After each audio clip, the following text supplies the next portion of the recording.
नमस्कार, मैं हूं Iqbal Parvez. India news desk में आपका स्वागत है। बंगाल में ममता बनर्जी का खेला चल रहा है। भारतीय जनता पार्टी की हालत इतनी ख़राब हो चुकी है कि उनको अपना अस्तित्व बचाना मुश्किल हो गया है। बड़े से बड़े नेता बीजेपी को छोड़कर तृणमूल में तो जा ही रहे हैं। हालत ये हो गई है कि उपचुनाव में बीजेपी के नेता जो प्रचार करने के लिए गए, उन्हें वहाँ की जनता ने खदेड़ कर भगा दिया। साथियों, बाबुल सुप्रियो, मुकुल राय जैसे बड़े नेता बीजेपी को छोड़कर तृणमूल में पहले ही जा चुके हैं। एक और बड़ी नेता है बीजेपी के जो तृणमूल में जाने के लिए बेकरार कहें या फिर खबर आ रही है कि वो जाएंगी, उसके बारे में हम आगे आपको विस्तार से बताएंगे। लेकिन उससे पहले जो बड़ी खबर आ रही है कलकत्ता से, भवानीपुर से, वो हम आपको बता देते हैं। हम सब जानते हैं कि भवानीपुर पर उपचुनाव होने वाला। भवानीपुर सीट पर जहां से ममता बनर्जी लड़ रही हैं और उनके साथ हैं प्रियंका टिब्रेवाल, जो भारतीय जनता पार्टी ने जिन्हें टिकट दिया है, ममता बनर्जी के मुकाबले में उतारा है। साथियों, वहां पर घमासान चल रहा था चुनावी प्रचार का। भारतीय जनता पार्टी ने बहुत सारे नेताओं को वहां पर उतारा प्रचार के लिए।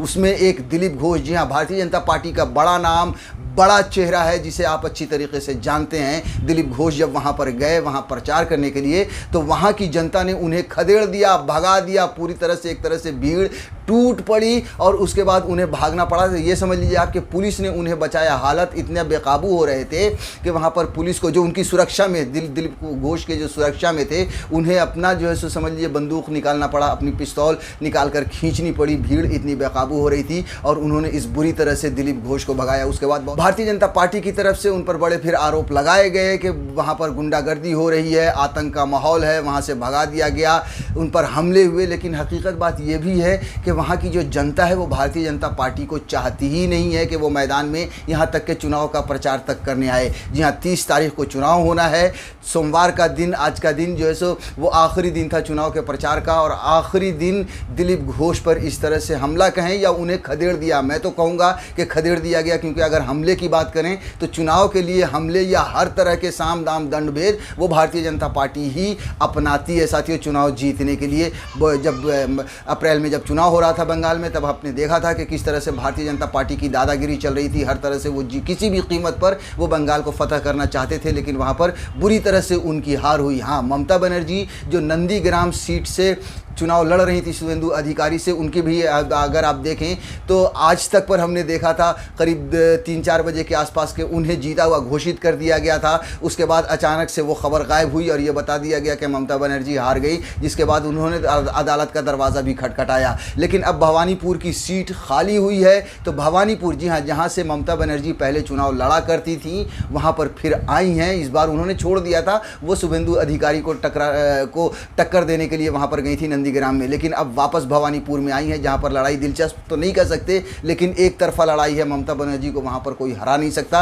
अगर आप इन तस्वीरों को देखें कि किस तरह से जनता ममता बनर्जी के साथ हैं, और भारतीय जनता पार्टी के इतने वरिष्ठ नेता दिलीप घोष को वहां से भगा दिया, खदेड़ दिया गया। अब हम बात कर लेते हैं जो खबर जो छप रही है, जिस तरह से आरोप लगाया है दिलीप घोष ने। देखिए, हेडलाइन में छापा है, बंगाल में फिर हिंसा, भाजपा नेता पर हमले के बाद भवानीपुर उपचुनाव टालने की मांग, चुनाव आयोग से की शिकायत। जी हाँ, चुनाव आयोग ने जो है सो रिपोर्ट मांगी है वहाँ पर कि क्या हुआ, कैसे हुआ, लेकिन भारतीय जनता पार्टी जो है सो चुनाव को टालने के चक्कर में लगे हुए हैं। अब क्यों टालने के चक्कर में लगे हुए हैं? हो सकता है टालने के चक्कर में इसलिए लगे हों कि कुछ उन्हें और मौका मिल जाए कुछ गड़बड़ करने के लिए। साथियों, क्योंकि वो जीतना चाहते हैं किसी भी कीमत पर, ममता बनर्जी को हराना चाहते हैं। और आपको बता दें, अगर ममता बनर्जी हार गई तो उनके मुख्यमंत्री पद की कुर्सी जो है सो वो चली जाएगी। लेकिन अगर ईमानदारी से चुनाव हुआ तो इसमें कोई शक नहीं कि ममता बनर्जी को प्रियंका हरा नहीं सकती किसी भी कीमत पर। अब साथियों, हम थोड़ा सा विस्तार से आपको खबर बताते हैं। पश्चिम बंगाल की हाई प्रोफाइल सीट भवानीपुर, सोमवार को चुनाव प्रचार का आखिरी दिन। इस दौरान भाजपा नेता दिलीप घोष पर हमला किया गया। भाजपा का आरोप है कि तृणमूल कार्यकर्ताओं ने हमला किया। इसे देखते हुए घोष ने निर्वाचन आयोग से राज्य में उपचुनाव टालने की मांग की है। अध्यक्ष दिलीप घोष ने कहा कि चुनाव घोषणा होते ही हम जब से चुनाव प्रचार में गए हैं, हमारे कार्यकर्ताओं पर हमले हो रहे हैं। हम आज एक बस्ती में घर जाकर प्रचार कर रहे थे, प्रचार पूरा हुआ तो हमारे ऊपर हमला हुआ। उन्होंने कहा कि अगर हमारे जैसे नेता पर हमला होता है तो सामान्य जन घर के से निकल कर मतदान कैसे करेंगे, ये मुझे उम्मीद नहीं है। निष्पक्ष चुनाव होना संभव नहीं है, इसलिए चुनाव को रद्द किया जाए। जब वातावरण अनुकूल होगा और चुनाव आयोग अपने उम्मीदवार की सुरक्षा सुनिश्चित कर पाएगा तब चुनाव होने चाहिए। जी हाँ, तो ये जो है सो दिलीप घोष का आरोप है कि जो है सो चुनाव निष्पक्ष कैसे होगा। साथियों, हम सब जानते हैं कि सारी सेना, सारी फोर्सेस, सारी ताकत अमित शाह के हाथ में है, पूरी सत्ता अमित शाह के हाथ में है, तो फिर चुनाव निष्पक्ष क्यों नहीं हो सकता। ये जो कह रहे हैं कि उन पर हमले हुए, ये हमले वमले कुछ नहीं। वहाँ की जो जनता है वो इनसे इतनी नाराज़ है कि वो उन्हें देखना ही नहीं चाहते। जी हाँ, पहले भी जब चुनाव हो रहा था हमने बहुत सारी ऐसी तस्वीरें देखी थी जहाँ पर जनता सामने आकर कह रही थी कि भारतीय जनता पार्टी ने देश के लिए क्या किया है। यहाँ पर तो वो तो सिर्फ हिंदू मुसलमान, हिंदुस्तान पाकिस्तान, मंदिर मस्जिद, इस तरह की बातें करके लोगों को लड़ाना चाहते हैं और बंगाल की जनता आपस में लड़ना नहीं चाहती। साथियों, इसी वजह से बंगाल में भारतीय जनता पार्टी को बुरी तरह से हराया था, ममता बनर्जी को अच्छे से जिताया। और इस बार भी जो सब देखिए, ये जो दिलीप घोष जो चाल चल रहे हैं कि चुनाव आगे बढ़ा दिया जाए, इसका रीज़न यही है कि हम सब जानते हैं कि अगर ये चुनाव नहीं हुआ या इसमें हार गई तो ममता बनर्जी की कुर्सी मुख्यमंत्री की चली जाएगी। अब उन्हें हरा तो सकते नहीं, लिहाजा वो क्या करेंगे, उनकी ये कोशिश होगी कि किसी भी तरह से चुनाव को टाल दिया जाए, चुनाव को रद्द कर दिया जाए। साथियों, ये भारतीय जनता पार्टी की बड़ी साजिश है। साथियों, दिलीप घोष ने जिस तरह से आरोप लगाया है उस पर तृणमूल की भी सफाई आई है। वहीं टीएमसी नेता कुणाल घोष ने कहा कि लॉकेट चटर्जी ने भाजपा का अनुरोध ठुकरा दिया है। भाजपा नेता खामखा टीएमसी पर आरोप लगा रहे हैं। भाजपा की ओर से 80 से ज़्यादा नेता प्रचार करने के लिए मैदान में हैं। वहीं टीएमसी सांसद अभिषेक बनर्जी ने वोटरों से अपील की कि वह ममता बनर्जी की कम से कम 1 लाख वोटों से जीत सुनिश्चित कराएं। जी हां साथियों, जो बहुत बड़ा नेता एक और हैं लॉकेट चटर्जी, वो तो प्रचार में उतरी भी नहीं। जी हां, और तृणमूल ने साफ कहा है कि साहब ये हम पर गलत आरोप लग रहे हैं। बहुत सारे नेता उतरे और उन्होंने प्रचार किया है। अब लॉकेट चटर्जी की बात कर लेते हैं। जी हाँ, बड़ा नाम है और लॉकेट चटर्जी को जब प्रचार के लिए लिस्ट में शामिल किया गया था, लॉकेट चटर्जी ने मना कर दिया। मना क्यों कर दिया? जो हमने पहले कहा था कि एक और भारतीय जनता पार्टी की नेता तृणमूल में जाना चाह रही हैं, वो लॉकेट चटर्जी ही हैं। शायद यही वजह है कि उन्होंने वहाँ चुनाव प्रचार करने के से मना कर दिया। भारतीय जनता पार्टी के लिए ये खबर बहुत ही दुखद है, क्योंकि बंगाल में बीजेपी को लग सकता है एक और झटका। बाबुल सुप्रियो के बाद लॉकेट चटर्जी के टीएमसी में जाने की अटकलें।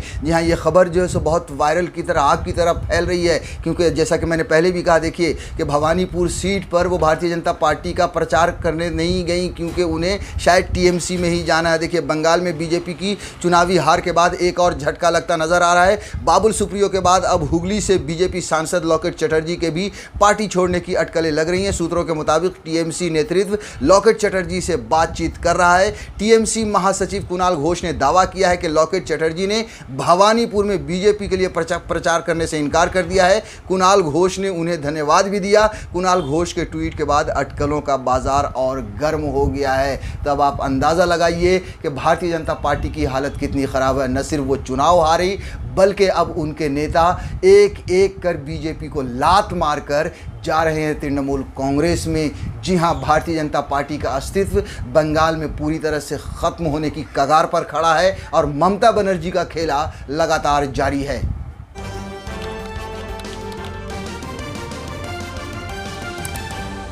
आपकी आवाज